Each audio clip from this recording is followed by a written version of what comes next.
Jam Session'a hoş geldiniz. Ben Erdem Özkan. Bugün sizlere Charles Mingus'ın kedisi üzerinden diğer insanları nasıl eğittiğini anlatacağım. Eğer Jam Session'da paylaştığımız caz hikayelerini beğeniyorsanız beğen tuşuna tıklamayı ve hatta kanala abone olmayı lütfen unutmayın. Eğer sorularınız varsa yorumlarda bize iletebilirsiniz ya da Charles Mingus'tan dinlemeyi en çok sevdiğiniz parçaları ve albümleri bizimle paylaşabilirsiniz. Çok teşekkür ederiz. Charles Mingus, caz tarihinin en ilginç figürlerinden biri. Delilikle deha olma arasındaki o çizgi üzerinde yürüyor sürekli ve belki de muhteşem müziğinde bu duruma borçlu. Daha önce Charles Mingus'ın seyirciyle olan iletişiminden bahsetmiştik. İşte onları biraz da şartlı koşullamayla çok enteresan yöntemlerle nasıl kulüplerde daha sessiz bir şekilde müzik dinleme anlamında yola soktuğundan bahsetmiştik. Bugün de kedisiyle olan iletişiminden bahsedeceğiz Charles Mingus'ın ama biraz yine Mingus efsanesini açalım istiyorum. Genellikle caz üzerine yapılan sohbetlerde en çok duyduğumuz isimler işte Louis Armstrong, Ella Fitzgerald, Frank Sinatra, Miles Davis, Chet Baker gibi isimler oluyor. Bu da çok normal çünkü caz tarihinde gerçekten en popüler olmuş isimler belki de bunlar. Yani daha birçok sayabiliriz tabii de en çok bunların isimleri geçer diyebiliriz. Ama eğer müzisyenlerin olduğu bir ortamda caz konuşuluyorsa Charles Mingus'ın ismi geçmeden olmaz. Mutlaka birileri kendi efsanesinin Mingus olduğunu mutlaka söyleyecektir. Bu da açıkçası benim çok hoşuma giden bir durum çünkü Mingus gerçekten de daha önce saydığım isimler kadar belki böyle popüler olmamış bir isim ama harika bir müziği var. Gerçekten de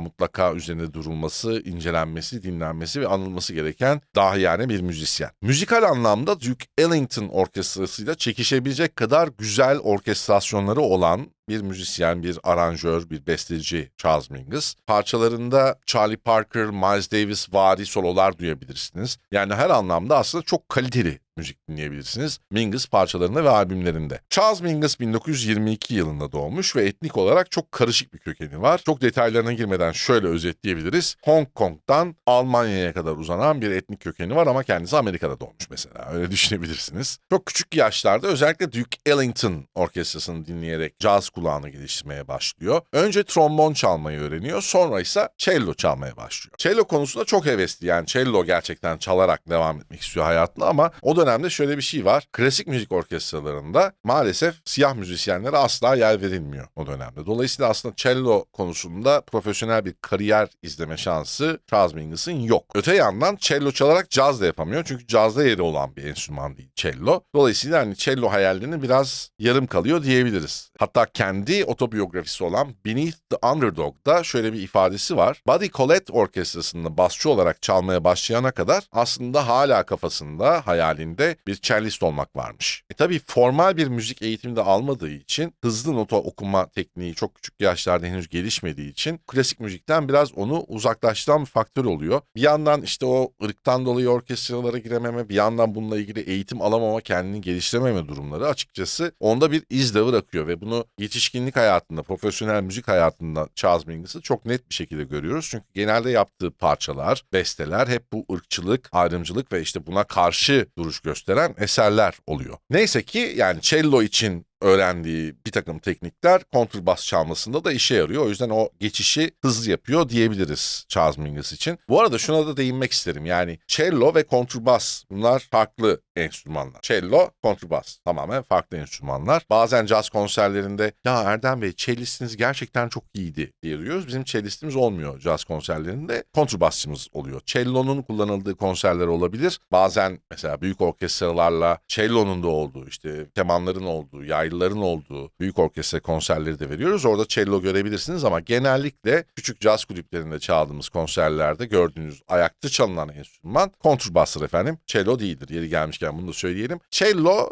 fiziksel olarak da kontrbasa göre daha küçük bir enstrümandır. Boynu daha uzundur. Yani tuşe ismi verilen kısmı daha uzundur. Kontrbasın gövdesi daha büyüktür, daha yüksektir. Cello genellikle oturarak çalınır. Cellistler genellikle oturarak ve celloyu bacaklarının arasına alarak çalarlar. Kontrbası ise ya ayakta ya da işte yüksek bir tabureye oturarak çalarlar. Kontrbasın ses aralığı cello'nunkine göre daha derindir, daha kalındır, daha pestir. Cello'nun daha ince bir sesi vardır. Hatta günümüzde cello bazı orkestralar şarkılarda tenor sesler için kullanılırken kontrbas daha bas ve derin sesler için kullanılır. Yeri gelmişken bu bilgiyi de paylaşmak istedim çünkü Charles Mingus burada oturuyor olsa mutlaka yeri geldi ve ben bunu bu insanlara öğreteyim derdi. Charles Mingus'ın hayatında Charlie Parker'ın müziğinin çok önemli bir yeri var. O da birçok müzisyen gibi caz müziğini Charlie Parker öncesi, Charlie Parker sonrası olarak görüyor. Yani aslında bir yerde bebop öncesi, bebop sonrası gibi düşünebiliriz. Hatta Charlie Parker'ın yani Bird'ün arkasında bıraktığı efsaneyle böyle biraz aşk, biraz nefret ilişkisi yaşıyor diyebiliriz. Bunun sebebi de şu, müziğine büyük hayranlık duyuyor. Yani yarattığı devrime, müzikte, cazda yarattığı devrime Charlie Parker'ın çok büyük hayranlık duyuyor ama Charlie Parker'dan sonra gelen ve Charlie Parker'a özenen saksafoncuların asla onun yerini tutamadığını ve böyle değişik bir havaya girdiklerini, yani biz de Charlie Parker gibiyiz havaya girmelerine bayağı sinir oluyor aslında. Öte yandan bir de şu var tabii, Charlie Parker'ın hayatında maalesef çok kötü bir yeri olan ve aslında çok erken yaşta 36 yaşında ölmesine sebep olan uyuşturucu alışkanlığının da Charlie Parker'dan sonra müzisyenler tarafından cool bir şeymiş gibi gösterilip böyle romantik bir hale dökülmesine de bayağı sinir oluyor. Yani diyor ki yani adam kendi kendini yedi bitirdi öldürdü, siz neden bahsediyorsunuz diyor. Biraz böyle de bir Charlie Parker efsanesine ironik bir bakışı da var Charles Mingus'ın. Hatta bu yüzden bu konuya dair bir şarkı da yazmış. If Charlie Parker were a gunslinger, there would be a whole lot of dead copycats isimli, bayağı uzun isimli bir parçada yazmış bu konuya değinen. Erken yaşta çok önemli orkestralarla çaldığını görüyoruz Charles Mingus'ın. Mesela 1943 yılında Louis Armstrong'da bir turneye çıkmış. Hatta 1953 yılında da küçükken dinlediği ve büyük hayranı olduğu Duke Ellington Orkestrası'nda çalmaya başlamış ama bu kısa süren bir süreç olmuş. Çünkü yine o sinirli tarafı, kendini tutamayışı, haksızlığa gelemeyişi sebebiyle Duke Ellington'ın kendi orkestrasından bizzat kendisini konuşarak kovduğu çok az müzisyenden biri olmayı başarmış Charles Mingus. Bunun da çok ayrı bir hikayesi var. Onu da başka bir Jam Session bölümünde anlatalım. Gerçekten çok komik bir hikaye. Eğer bu videodan sonra Charles Mingus'u merak edip dinlemek isterseniz Charlie Parker, Dizzy Gillespie, Bud Powell ve Max Roach'la birlikte kaydettikleri Massey Hall konserlerini mutlaka dinlemenizi öneririm. Ve bir de The Clown albümüne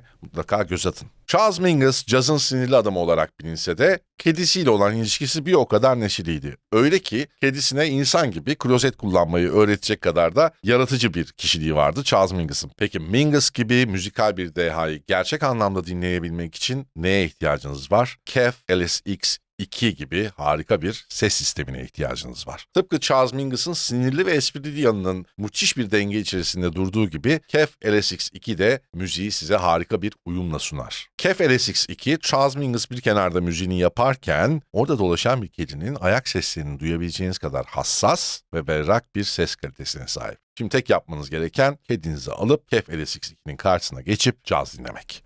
Charles Mingus işte böyle, yani çok sinirli bir tarafı var ama bir yandan da kedisiyle çok ilginç bir ilişkisi var. Kedisinin ismi de ilginç. Nightlife. Muhteşem bir isim.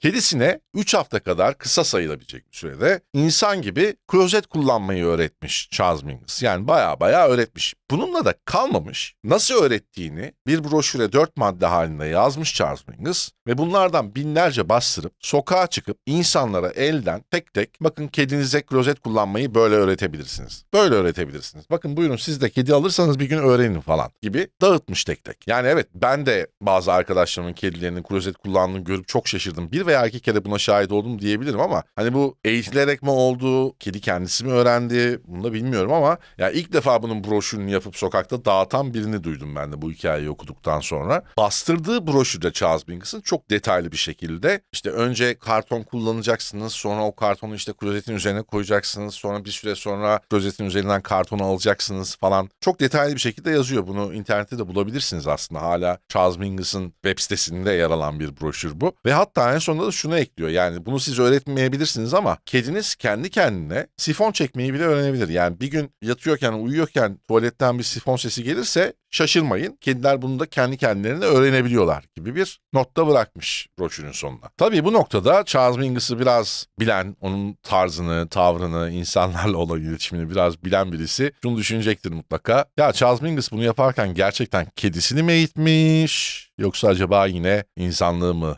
eğitmeye çalışmış diye de düşünmeden duramıyoruz. Efendim bugün size Charles Mingus'ın kedisiyle ve kedisi üzerinden diğer insanlarla olan iletişiminden bahsettim. Umuyorum keyif almışsınızdır. Bir sonraki Jam Session'da görüşene dek hoşçakalın.